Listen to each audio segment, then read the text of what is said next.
And hello, good morning again. Nag-uumpisa na yung program. So, ayan, marami ng mga riders. Ayan, iba-ibang groups, iba-ibang kulay ng mga vest nila, nakakatuwa. Eh, paano yung helmet? Ayan. Ayun, yung mga helmet. Yung mga helmet namin, ayun, nakapakan na doon.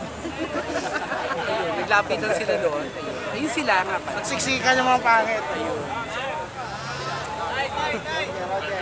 So, ayan. Ang dami na kami dito. Hello sa nanay ko.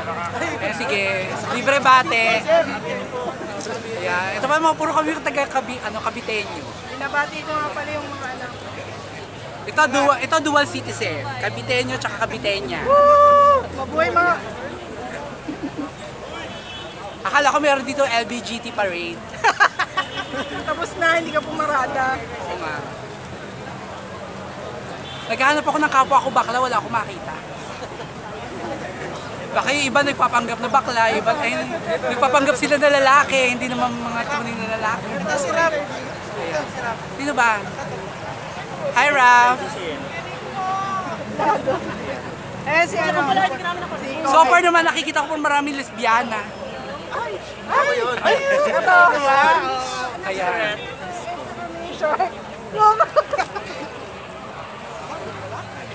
Diyan lang no?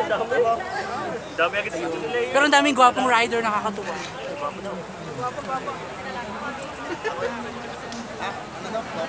Mamaya mag-interview ako ng mga gwapong rider.